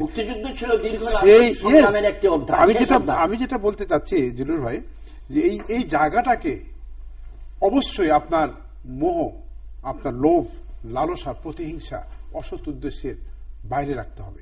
না রাখলে আপনার রাজনীতি নিরাপদ হবে না। রাজনীতি নিরাপদ না হলে রাষ্ট্র, দেশ, জাতি কোনো কিছু নিরাপদ হবে না। আজকে পলিটিক্সটাকে দেখেন আপনি, ভায়োলেন্স এবং টেরোরিজম দিয়ে পলিটিক্সটাকে আপনি কিভাবে আক্রান্ত করেছেন। পলিটিক্সটাকে আপনি একের কবরস্থানে নিয়ে যাওয়ার জন্য সব পাকাপোক্ত ব্যবস্থা করেছেন। নির্বাচনী সব দল আসতেই হবে, এটা কি রাজনীতির সূত্র? বিশ্বের কোথাও দেখাতে পারবেন কোন ডেমোক্রেসির ডেফিনিশনই, কন্ডিশনই দেখাতে পারবেন যে সকল দল নির্বাচন অংশগ্রহণ না করলে সে নির্বাচন বৈধ হবে না, গ্রহণযোগ্য হবে না? কটি দল অংশগ্রহণ? আমি একটি বলি, প্রথমত দুটো বিবেচনা, প্রধান রাজনৈতিক দলগুলো সেটি একটি গুরুত্বপূর্ণ বিষয়। দেশে নিবন্ধিত যতটি রাজনৈতিক দল আছে তার মধ্যে কত ভাগ অংশ নিল না, আমি সেটা বলছি আপনাকে, যে আমি একটা লিভিং এভিডেন্স আপনার কাছে দিতে চাই। দেখুন, জীবন্ত প্রমাণ। 1970 সালের নির্বাচন, বাংলাদেশ নামের এই যে রাষ্ট্র, এই রাষ্ট্র প্রসবনী নির্বাচন, সবচেয়ে গুরুত্বপূর্ণ বাঙালি জাতির জীবনের নির্বাচন।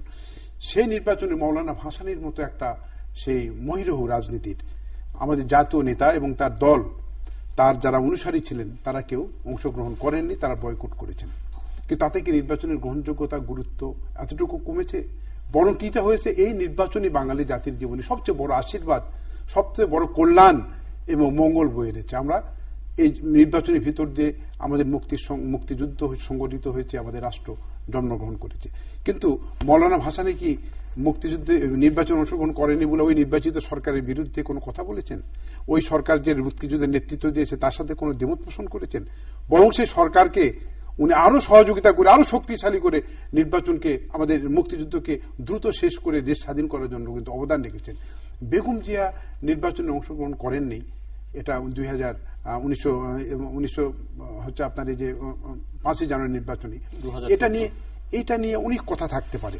কিন্তু আমি বলবো যে বহুদলীয় গণতান্ত্রিক পদ্ধতিতে, গণতান্ত্রিক অভিযাত্রায় সকল জেনারেল ইব্রাহিম যে প্রসঙ্গটি আমি ওই জায়গাতে আসছি, আমি ওখানে আসতেছি। আপনি পঞ্চদশ সংশোধনী আমি সেই সংসদে আপনি ছিলেন, আমি সেটা বলছি যে বহুদলীয় গণতান্ত্রিক ব্যবস্থাতে, গণতন্ত্রের অভিযাত্রায় সব সময় সকল দলের সরাসরি অংশগ্রহণ থাকতে হবে। না থাকলে সেই গণতন্ত্র নষ্ট হয়ে যাবে, গ্রহণযোগ্য হবে না, অচল হয়ে যাবে, এমন কোন ফর্মুলা বিশ্বের কোথাও নাই, কেউ দিতে পারেনি। তো এখন আমি যেটা বলবো যে গণতন্ত্রকে গণতন্ত্রের জায়গাতে রাখতে হবে। আমি নির্বাচনে অংশগ্রহণ করি না, আমি ক্ষমতার অংশ হতে পারিনি, আমি সরকার গঠন করতে পারিনি, সম্ভাবনা ছিল, তাতে কি হয়েছে? আমি গণতন্ত্র ধ্বংস করে ফেলবো? তাহলে আমি ক্ষমতায় যাব কোন পথে? এই মানুষ হত্যা করে, সন্ত্রাস করে, গায়ের জোরে? তাহলে তার আইন মানার দরকার নাই। যার যার জোর আছে, জোর যার মূল্য তার, শক্তি দিয়ে তারা তাদের স্বার্থ সিদ্ধি করবে, ক্ষমতায় যাবে। আমি যেটা বলবো যে পঞ্চম সংশোধনীর বাতিলের জন্য যে রায়টা খায়রুল হক সাহেব দিয়েছেন, আমি আপনার সাথে পরিপূর্ণ একমত যে এই রায় বাংলাদেশের বিচার বিভাগীয় ইতিহাসে একটা গুরুত্বপূর্ণ মাইল ফলক হিসাবে থাকবে। আপনি যে কথা বলেছেন যে রায়ের কে শুধু আক্ষরিক করতে বিচার করলে হবে না, তার ভিতরের যে অন্তর্নিহিত চেতনা, যে স্পিরিট, সেটাকেও উপলব্ধি করতে হবে। উনি সমস্ত জাজমেন্ট আপনি পড়বেন, ইব্রাহিম ভাই, আপনি দেখবেন উনি বলেছেন যে সামরিক শাসন কোন অবস্থাতে সংবিধানের সাথে সামঞ্জস্যপূর্ণ নয়। একইভাবে তত্ত্বাবধায়ক সরকারের মতো অনির্বাচিত সরকার ব্যবস্থাপনাও বাংলাদেশের গণপ্রজাতন্ত্রের বাংলাদেশের সংবিধানের সাথে সামঞ্জস্যপূর্ণ নয়। এইগুলোকে উনি একদিকে তিনি বাতিল বলেছেন, আর একদিকে আর একটা কথা বলেছেন, বিচার বিভাগ যে কারণে নষ্ট হয়েছে, যে তত্ত্বাবধায়ক সরকার যদি ভবিষ্যতে কখনো হয়, বিচার বিভাগের প্রধান বিচারপতি বা অ্যাপিলেট ডিভিশনে কাউকে যেন ওই জায়গাতে না নেওয়া হয়, এগুলো উনি বলেছেন। অনেকগুলো ব্যাখ্যা দিয়ে বলেছেন যে তত্ত্বাবধায়ক সরকার ব্যবস্থাপনার অধীনে আরো পরপর 2টি নির্বাচন হতে পারে যদি জাতীয় সংসদ এ ব্যাপারে প্রয়োজনীয় আইন পাশ করেন। এটা নিয়ে আমরা আলোচনা করেছি, এটা নিয়ে কথা হয়েছে।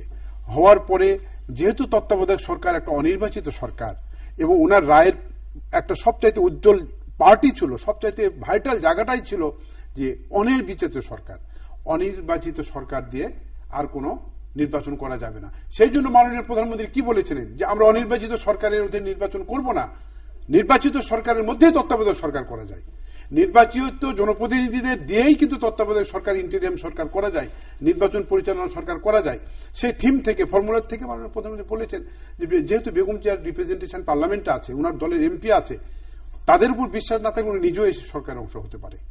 আমিও থাকবো, উনিও থাকবো, আমরা সবাই মিলে একটা নির্বাচনকালীন ছোট সরকার করে আমরা নির্বাচন করব। উনি তো সেই সুযোগটা নেননি।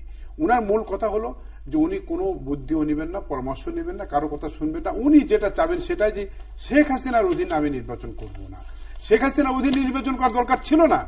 শেখ হাসিনা বলেছিল যে আপনি আমার সহকর্মী হিসাবে থাকবেন ক্যাবিনেটে, আপনি স্বরাষ্ট্র মন্ত্রণালয় নেন, আপনি পররাষ্ট্র নেন, আপনি স্থানীয় সরকার নেন, কি নেন সব আপনাকে দিব, আপনি আসেন, আমরা তবু অনির্বাচিত সরকারের অভিশাপ থেকে, অবৈধতা থেকে আমরা রাষ্ট্রকে আমরা মুক্তি দিই। উনি সেই সুযোগটা গ্রহণ করেননি। না করার কারণেই কিন্তু উনাকে বাদ দিয়েই, এবং উনার সাথে আরো কিছু রাজনৈতিক দল ছিল, তাদেরকে বাদ দিয়ে নির্বাচনটা করতে হয়েছে, বাধ্যতামূলক ভাবে করতে হয়েছে। এখন হ্যাঁ, আপনি যে কথা বলেছেন, এইভাবে কি চলবে? আলোচনা কি হতে পারে না? কেন হতে পারে না? আপনি আলোচনার পথ পরিহার করে, আলোচনার জন্য কোনো ধরনের পরিবেশ তৈরি না করে, আলোচনার জন্য আলটিমেটাম না দিয়ে আপনি হঠাৎ করে আপনি বাড়ি ঘর ছেড়ে বললেন যে 1 বছর তো আপনারা না, উনি তো কখনো বলেননি যে এটা নিয়ে আলোচনা করতে হবে, না করলে আমি অত তারিখ থেকে আন্দোলন করব, অসহযোগ করব, অবরোধ করব, জ্বালাপোড়া করব। উনি তো বলেননি, কখনো বলেননি।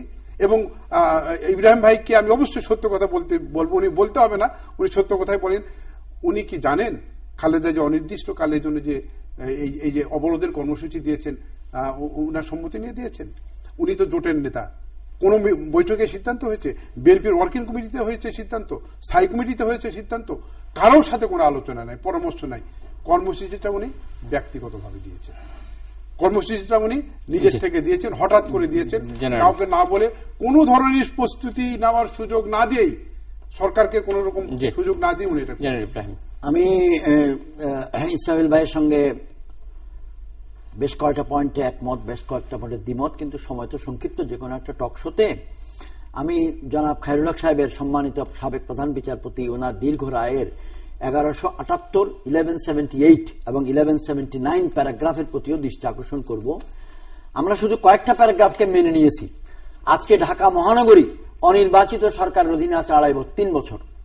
পার্বত্য চট্টগ্রামে অনেক কষ্ট করে শান্তি বাহিনীর সঙ্গে অনেক জীবনের রিস্ক নিয়ে আলোচনা করে যে একটা নির্বাচনী পদ্ধতি এবং একটা স্থানীয় সরকার পদ্ধতি স্থাপন করেছিলাম। 25 জুন 1989 পর আর কোন নির্বাচন হয় নাই। আঞ্চলিক পরিষদ মাননীয় শেখ হাসিনা বসাই দিয়েছেন। আজকে 16 বছর তারা শাসন করছে অনির্বাচিত। 154 জন ব্যক্তি একটি সরকারের অংশ, সম্মানিত এমপি, ওনারা নির্বাচিত না। এখন আমি তো আইনজ্ঞ না, নির্বাচিতের ডেফিনিশনটা কি? What will you call an elected government? Difficult. মাননীয় ইসরাফিল ভাইয়ের সঙ্গে আলোচনা সময় কুলাবে না, কিন্তু প্রশ্ন থেকে গেল যে আপনাদেরকে তো মাননীয় প্রধান বিচারপতির রায়ও কোথাও লেখে নাই, জনগণ কোনো মেমোরান্ডাম দেয় নাই, কোনো আন্দোলনও হয় নাই। আপনারা সংবিধানের 142 ধারা থেকে গণভোটের বিধানকে বাদ দিলেন। আজকে যদি মনে করুন 2015 সালে যদি একটা সুযোগ কেউ কাউকে দিত, কারণ আমরা মনে করুন, আমি একটা নির্মোহ ভাবে বলি, 20 দলের জোটের পক্ষ থেকে আমরা বলছি জনগণের ভোটের অধিকার, জনগণের অধিকার জন্য আমরা আন্দোলন করছি। মাননীয় প্রধানমন্ত্রী শেখ হাসিনা ভালো মন্দ যাই কথা বলছেন, তিনিও বলছেন যে আমরা জনগণের জন্য এটা করছি। তাহলে let us throw the ball in the court of the জনগণ। জনগণের কোর্টে বলটা থ্রো করে যদি বলতাম যে হ্যালো স্বাধীন নির্বাচন কমিশন, তোমরা একটি গণভোট আয়োজন করো, সরকার, বাংলাদেশের মানুষ, তোমরা কি এই পদ্ধতিতে নির্বাচন চাও না এই পদ্ধতিতে নির্বাচন চাও? আমরা তো সেই পথটা সংবিধান থেকে বন্ধ করে দিয়েছি। এই বন্ধ করে দেওয়ার প্রক্রিয়াটা বিগত পার্লামেন্ট করেছিলেন। ওই পার্লামেন্টারিয়ান ভাইদের নিকটই আমার বিনীত আবেদন, একবার আল্লাহর ওয়াস্তে মেহরবানি করে জনগণের নিরাপত্তার কথা, বিচারপতি খায়রুল হক সাহেবের ভাষায়, জনগণের নিরাপত্তা, রাষ্ট্রের নিরাপত্তাই সর্বোচ্চ আইন, এবং যাহা আজকে অবৈধ তাহা প্রয়োজনীয় নিরীক্ষা বৈধ হয়। শুয়োরের মাংস খাওয়া মুসলমানের জন্য অবৈধ, কিন্তু আপনার জীবনটা যখন চলে যায়, 70 দিন যদি আপনি একটা জঙ্গলে পড়ে থাকেন, কোনো খানা না পান, শুয়োরের মাংস খাওয়া আপনার জন্য বৈধ হয়ে যাবে। আমি উদাহরণ দিয়ে বুঝাতে চাইলাম, শরীয়ত তাই বলে। এটা বিচারপতি খায়রুল হক সাহেব নিজের ভাষা, যাহা অবৈধ তাহা বৈধ হইয়া যায় প্রয়োজনের নিরিখে। আমার আবেদন যে আপনারা মেহরবানি করে বিবেচনা করুন, বাংলাদেশের এই মুহূর্তের অর্থনৈতিক, আইন শৃঙ্খলা, সার্বিক অবস্থা, উত্তর বারাকে না জড়াইয়া, আমার সম্মানিত সাবেক ছোট ভাইদেরকে না জড়াইয়া, ওনাদের সম্মানকে হানি না করে আমাদের মধ্যে আমরা আলাপ করি যে আজকে কি আমাদের এই আত্ম উপলব্ধির সময় এসেছে কিনা, যে জনগণের নিরাপত্তা বিঘ্নিত কেন হচ্ছে। বেগম খালেদা জিয়া, মাননীয় শেখ হাসিনা পরস্পরের প্রতি যে কিরকম ভাবে কথা বলছেন বা না বলছেন, এটা তো আমি ছোট মুখে বড় কথা আমরা যাবো কেন, আমরা ওটাতে না যাই। আমরা শুধু বলতে চাচ্ছি যে আলোচনার একটা দরজা উন্মুক্ত করা যায় কিনা। ইসরাফিল ভাই, যে কোনো একটা সংগঠন, যে কোনো প্ল্যাটফর্ম থেকে আলোচনাটা আনতে হবে। ইসরাফিল ভাই নিজেই সাক্ষী, বঙ্গবন্ধু শেখ মুজিবুর রহমান নিজে গিয়েছিলেন 30 অথবা 31 জানুয়ারি। আমি ইব্রাহিম তখন ওই আমাদের বিডিআর হাতে বন্দী, লেফটেন্যান্ট ইব্রাহিম বন্দী ছিল পিলখানায় 31 বা 30 জানুয়ারি 1972 পিলখানায় যখন বিদ্রোহ হয়েছিল। ওসমানী সাহেবকে নিয়ে বঙ্গবন্ধু গিয়েছিলেন, আমি এসেছি, তোলা গোলা গেলে বন্ধ কর। আমি একটা হইচই ফালাই দিলাম, তখন আমাদের গরিলা ছিল একজন আমাদের বন্ধু, ওকে বললাম যে এই বঙ্গবন্ধু আসছে, এদেরকে বল ছাড়তে। আরে হইচই করে ওরা বঙ্গবন্ধুর নাম শুনে আমাদের সবাইকে ছেড়ে দিল, আমরা সবাই দৌড়াই গেলাম। কেন? বঙ্গবন্ধু বললেন কি হয়েছে আমাকে বল। উনি বিদ্রোহ দমন করতে গিয়ে যে কথা বলেছেন, মাননীয় শেখ হাসিনা পিলখানার বিদ্রোহ দমন করতে গিয়ে কথা বলেছেন, পার্বত্য চট্টগ্রামে শান্তি স্থাপন করার জন্য খনি শান্তি বাহিনীর সঙ্গে আমরা কথা বলেছি। বঙ্গবন্ধু শেখ মুজিবুর রহমান 7ই মার্চের ভাষণের পর দিনের বেলা আন্দোলন চালাচ্ছেন, সন্ধ্যার পর উনি রাষ্ট্রীয় অতিথি ভবন যমুনায় আলোচনা করছেন। ভুলভ্রান্তি মানুষের হতেই পারে, আমরা সেটার উপরে গুরুত্ব না দিয়ে যদি বর্তমান এবং ভবিষ্যতের দিকে গুরুত্ব দেই, এই বাংলাদেশকে বাঁচানোর জন্য আমার নিশ্চয়ই একটা ক্লেম বেশি আছে ইসরাফিল ভাই। সেই ক্লেমটা হলো যে আমি রণাঙ্গনে মুক্তিযুদ্ধ করেছি। আমি চাই আমাদের জাতীয় বঙ্গবন্ধু শেখ মুজিবুর রহমানের সম্মান, মৌলানা ভাসানী সাহেবের সম্মান, শহীদ রাষ্ট্রপতি জিয়াউর রহমান সাহেবের সম্মান, আমাদের যুদ্ধকালীন সকল নেতাদের সম্মান, শহীদগণের সম্মানকে অক্ষুণ্ণ আমরা রাখতে চাই। আমি বাংলাদেশ কল্যাণ পার্টির চেয়ারম্যান, এটা নবীন এবং ছোট দল। আপনি কেউ বলবে যে তোমার দলে কে আছে, আমার দলের কে আছে, তাকে তো আর আপনি টক শোতে লাগবে না, মানুষ চিনবে না, আন্দোলনে সে গেলে তাকে মিডিয়া কভারেজ দিবে না। আমরা ছোট দল, কিন্তু আমাদের বিবেকটা তো ছোট না, আমাদের দায়িত্ববোধ তো ছোট না, আমাদের সাংগঠনিক শক্তি কম হইতে পারে। সেজন্য আমি স্পষ্ট বাক্যে মাননীয় প্রধানমন্ত্রীর নিকট আবেদন করতে আমার শরম নাই। তিনি বঙ্গবন্ধু কন্যা এবং এই মুহূর্তে বাংলাদেশের দায়িত্বে নিয়োজিত প্রধানমন্ত্রী। আমি বেগম খালেদা জিয়ার কথা আবেদন করতে আমার আপত্তি নেই যে আপনারা ছাড় দিতে হবে। তো ছাড় দিতে গেলে প্রথম আবেদন হচ্ছে আপনাকে আলোচনায় রাজি হইতে হবে। আপনি যদি 6 মাস আগে মাননীয় প্রধানমন্ত্রী ঘোষণা দিয়ে দিয়েছেন খুনিদের সঙ্গে কোনো কথা নয়, এখানে এখন আমার নিবেদন মাননীয় প্রধানমন্ত্রী, আপনি যদি রায় দিয়ে দেন অমুক খুনি অমুক খুনি অমুক খুনি এর সঙ্গে আমি কথা বলবো না, তাহলে আলোচনা হবে কেমনি? আপনি রায় দিয়েন না। আমাদের আবেদন, আপনি যারা গন্ডগোল করে সন্ত্রাস করে মানুষ মানে তাদের সঙ্গে কথা বলবেন না, আপনি কথা বলবেন, আপনি আলোচনার বন্দোবস্ত করুন দুইটি প্রধান রাজনৈতিক শিবিরের মধ্যে, দুইটি প্রধান রাজনৈতিক দলের মধ্যে। এটাই তো আবেদন ছিল। তো সেই আবেদনের জন্য একটা ফ্রেম করা যায়, পার্লামেন্ট সদস্যগণকে বলেন যে তোমরা একটা রাস্তা বের করো, নীতিগত সিদ্ধান্তটা আমাদের প্রয়োজন, যে আমরা আলোচনা করে সমাধানে আসতে চাই। আর যারা বিবেকবান, যারা লেখাপড়া করতে জানেন, তাদের নিকট আমার আবেদন থেকেই যাবে যে মাননীয় সাবেক প্রধান বিচারপতি খায়রুল হক সাহেবের রায় যত দীর্ঘই হোক আপনারা পড়ুন, এবং আমার বিশ্লেষণে ওনার রায়ের মর্ম থেকে ওই আমাদের পার্লামেন্ট এবং সরকার বিচ্যুত হয়ে গেছে। অনির্বাচিত দিকে বাংলাদেশে নির্বাচন করাবে না, কথাটা যেমন সত্য। আপনারা 154 জন যদি মেজরিটি অনির্বাচিত হন, 300 জনের মধ্যে আপনারা পুরোটাই অনির্বাচিত খানায় পড়ে যাবেন। কিন্তু ওই তর্কে আমরা যেতে চাই না। পার্লামেন্ট ছাড়া কি দেশ চলবে? সরকার ছাড়া কি দেশ চলবে? প্রধানমন্ত্রী ছাড়া কি দেশ চলবে? কোনদিনও চলবে না। আমাদেরকে ভালো মন্দ ত্রুটি মিলিয়েই চলতে হবে, এইটুকু অ্যাকোমোডেট আমাদেরকে করতে হবে। আমার মনে হয় আমাদের সময় শেষের দিকে আমি একটা বিষয় ক্লারিফাই করি, যেহেতু আমি নিজেও ব্যক্তিগতভাবে এটার সাথে জড়িত হই। ইব্রাহিম ভাই, যে 154 জন এমপি অনির্বাচিত যে কথাটা বলেছেন, এটা কিন্তু একেবারেই আপনার অমূলক। আমি একটা কথা বলি, অমূলক এবং শুধু বেআইনি না, এটা অগ্রহণযোগ্য। কিন্তু ওই মূলকটা নিয়ে তাহলে বলেন যে সিটি কর্পোরেশন গুলোতে বলছি, আমি সেই জায়গাতে বলছি চলছে কিভাবে। আমাদের নির্বাচনটা নির্বাচনে আইন অনুযায়ী হয়েছে। আপনার পদোন্নতি 5 জন সিনিয়রকে ডিঙিয়ে যদি দেওয়া হয়, আপনি কখনো বলতে পারবেন না যে এই পদোন্নতিটা বেআইনি হয়েছে। আইনের মধ্যেই সুপারসিড করার বিধান আছে। আমাদের নির্বাচনে আইনেই আছে, যদি কোনো প্রতিদ্বন্দ্বী না থাকে তাকে অপ্রতিদ্বন্দ্বী নির্বাচিত বলতে হবে। 154 জন অনির্বাচিত না, তাকে অবশ্যই যদি আপনি সত্য কথা বলেন অপ্রতিদ্বন্দ্বী নির্বাচিত বলতে হবে। কারণ এই জন্যই বলতে হবে, আমাকে ভালো সম্মান দেওয়ার জন্য নয়, আইনকে সম্মান দেওয়ার জন্য। কারণ মাননীয় স্পিকার উনি কিন্তু একটি প্রশ্ন আমি শেষ করি, ছোট্ট একটা প্রশ্ন, সেটা হচ্ছে যে গণভোটের বিধানটি আপনারা কেন বাতিল? আমি আসছি গণতন্ত্রের প্রতি এত আমি সেই জায়গাতে আসছি। মাননীয় স্পিকারের সাথে কোনো প্রতিদ্বন্দ্বী ছিল না, উনি আনকন্টেস্টেড ইলেক্টেড হয়ে গেছেন। আপনি তাকে অনির্বাচিত বলবেন? মহামান্য রাষ্ট্রপতি অ্যাডভোকেট আব্দুল হামিদ সাহেব উনার বিরুদ্ধে থেকে কন্টেস্ট করেননি, উনি অপ্রতিদ্বন্দ্বী নির্বাচিত হয়েছেন, উনাকে অনির্বাচিত বলবেন? একইভাবে আমি বলবো যে সিটি কর্পোরেশনের প্রশাসক, জেলা পরিষদের প্রশাসক নির্বাচিত না হয়েও তারা আইনসম্মতভাবে কি করে এই পদগুলোতে অবস্থান করতে পারেন, সেটা কিন্তু আমাদের আইনে বলে দেওয়া আছে। যতক্ষণ নির্বাচিত না হবে তারা এই পদে সংবিধান। আমি বলছি যে আমাদের আইনে যদি এই ধরনের কোন ঘটনা কারোর কাছে উপলব্ধি হয়, আপনি প্লিজ এটা একটা লিগ্যাল ক্লারিফিকেশনের জন্য আপনারা বলেন, সরকারকে পরামর্শ দেন, বা আপনারাও যেতে পারেন। কিন্তু আমি বলতে চাচ্ছি যে আমাদের আইনের মধ্যে বিষয়টা আছে। সেই আইন যদি মূল আইনের সাথে সাংঘর্ষিক হয়, মূল আইনের সাথে যদি এটার কোনো কনফ্লিক্ট থেকে থাকে, আমরা এটা আলোচনা করতে পারি, এবং যারা এটার ব্যাখ্যা দানকারী অথরিটি তাদের কাছে আমরা যেতে পারি। আর একটা বিষয় বলবো যে আলোচনা ছাড়া তো কোনো কিছু হয় না। সারা বিশ্বে গোলযোগ সৃষ্টি হয়েছে বিভিন্ন সময় আলোচনা ছাড়া, শেষ হয়েছে কিন্তু আলোচনার ভিতর দিয়ে। বাংলাদেশের যে অবস্থাটা তৈরি হয়েছে আজকে, সেটাও কিন্তু অবশ্যই আলোচনার মাধ্যমেই শেষ হবে। এটা একতরফাভাবে কখনো শেষ হবে না। একটা শক্তি অটোমেটিক্যালি আত্মহত্যা করবে না বা মরে যাবে না, যার একটা শক্তি সেখানে গিয়ে অবস্থান গ্রহণ করবে। আলোচনার দরকার আছে, কিন্তু ঘটনা হলো, আমি আপনাকে একটা কথা বলি, ভবিষ্যৎ প্রজন্মের জন্য, আল্লাহ পাকের রহস্তে আগামী দিনের মানুষের জন্য, ইতিহাসের জন্য, দৃষ্টান্তের জন্য অবশ্যই বেগম জিয়াকে বলতে হবে যে আমি আন্দোলন করতে গিয়ে যে ঘটনাগুলো সৃষ্টি আমার দ্বারা হয়েছে, এটা অবশ্যই দুঃখজনক, বা উনি একটা ভুল স্বীকার করে উনি বলতে পারে যে আলোচনা করি, এই সমস্যাগুলো সমাধান করি। কিন্তু এখন যদি উনি যে গু ধরে বসে আছে, একটু শেষ করি, ঘরের মধ্যে বাড়িঘর ছেড়ে অফিসের মধ্যে আছেন, আর আপনারা খাবার নিয়ে যাচ্ছেন, উনার যখন যৌবন বয়স, যখন উনি কর্মক্ষম ছিলেন, তখন তো উনি এত কাজ করেনি যে অফিসে থেকে অবস্থান করতে হবে। এখন জীবনের শেষ ছায়ার নিয়ে এসে অফিসে 24 ঘন্টা কাজ করার দরকার নেই। উনার সাথে এখন আলোচনা করলে উনি নাশকতার নেত্রী, সন্ত্রাসের নেত্রী, উনি আরো উৎসাহিত হবেন। এই আলোচনাকে আপনারা দয়া করে উৎসাহিত করেন না। আপনারা আছেন, আলাদাভাবে আলোচনা করেন সরকারের সাথে।